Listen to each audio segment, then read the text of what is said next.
Welcome to the deep dive. Great to be here. So today we're taking you to Staten Island. We're going to unpack the story of Cropsey. Ah, Cropsey. Yeah, I mean, a lot of us probably have those boogeyman stories, right, from childhood. definitely. The ones meant to, keep you from wandering off too far. Exactly. But this one, well, this isn't just folklore. We're looking at a legend that took a really dark, real turn. It really did. We've looked through quite a bit of material on this, and the goal here isn't just the spooky story. No. We want to understand where it came from, the origins, and the, frankly, chilling truth behind the Cropsey legend. So we'll be digging into the legend itself, obviously. Right, and the place tied to it, the abandoned Willowbrook State School. Which is key. Yeah. Then there's the heartbreaking part, a child's disappearance. Jennifer Schweiger. Yeah. And finally, the man who kind of connects all these threads. Ties the legend to reality in a terrifying way. Okay, so let's start with the basics. The legend. What was the story everyone on Staten Island knew? Well, for generations, Cropsey was the name, the warning. Mm-hmm. The story usually went: escaped patient from Willowbrook, lurking in the woods. And he had a hook for a hand, right? That's a common detail. Often, yeah. A hook hand snatching kids who were out after dark. It was that classic threat, Get home before dark or Cropsey will get you. Exactly. Pure cautionary tale material. But the sources we looked at really highlight Willowbrook. It wasn't just a spooky, made-up castle. No, far from it. And that's crucial. Willowbrook was real. Rare. Very real. And it had a deeply, deeply troubled history. Which gave the legend some weight, some underlying fear. I think so. The materials really suggest that the real history of Willowbrook, the neglect, the fear associated with the institution itself, that context is vital. It grounds the myth in something tangible, something people were already uneasy about. Precisely. It wasn't just floating in the air. It was tied to this specific, notorious place. Okay, so we have the legend, the location. Then things shift. July 1987. Yeah, this is where it gets frighteningly real. The disappearance of 12-year-old Jennifer Schweiger. She had Down syndrome, vanished from her neighborhood, and crucially, this was right near. Right near the old Willowbrook grounds. The proximity is undeniable. Can you paint a picture of that area back then, based on what we've seen? The sources describe it pretty vividly. Think dense, overgrown woods. Uh-huh. The decaying buildings of Willowbrook itself covered in graffiti.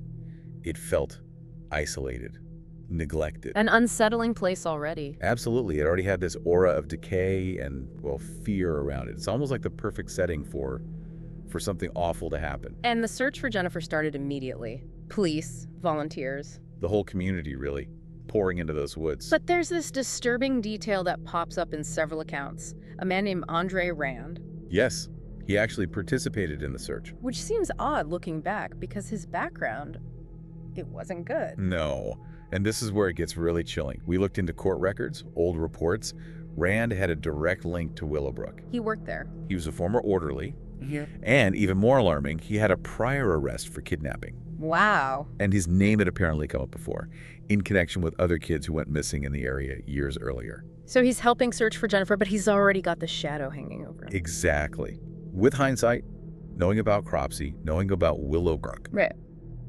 it's incredibly sinister. And then, the worst possible news, after 2 weeks. Yeah, they found her, Jennifer's body, Buried near Willowbrook. in a shallow grave near a drainage tunnel, Yeah. very close to the grounds. You can only imagine the impact, that moment when the boogeyman story, it just becomes reality. It must have been horrifying. I mean, think about it. For years, Cropsey is this story, maybe a way to channel anxieties, right? Keep things at arm's length. Yeah. Mm-hmm. But Jennifer's murder just shattered that. Suddenly, the monster wasn't folklore.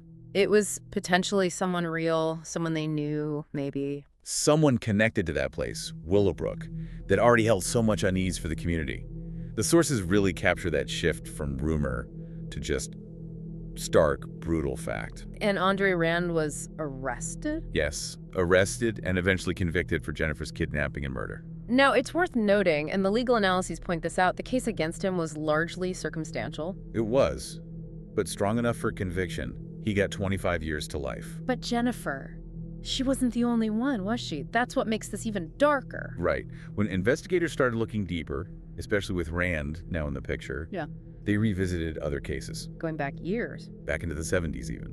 Names like Holly Ann Hughes, Jahiz Jackson, Hank Gaforio. All children who vanished near where Rand was known to be. Yes. Mhm. Near his known campsites.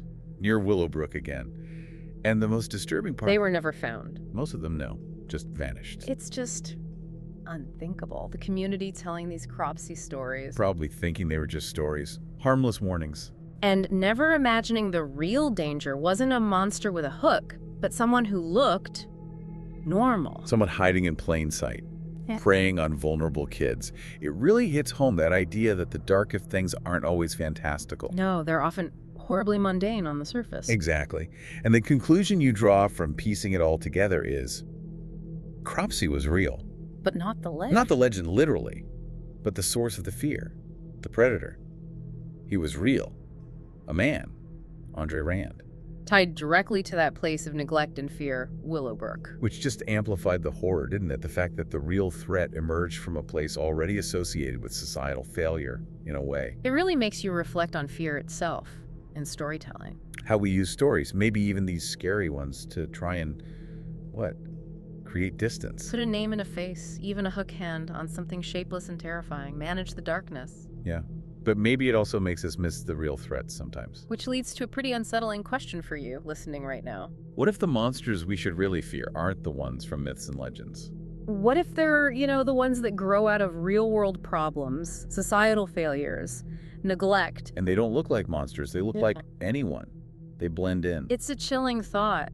And the Cropsey story, tragically, is this stark example. A reminder that sometimes the deepest fears, the real dangers, they aren't just in our imagination. They can emerge from the darkest corners of reality, the places we'd rather not look too closely at. It makes you wonder about the real roots of fear, doesn't it? Yeah. And why we need to look beyond the easy story sometimes. Please subscribe to our channel. Your support motivates us to create even more great content for you. Thank you so much.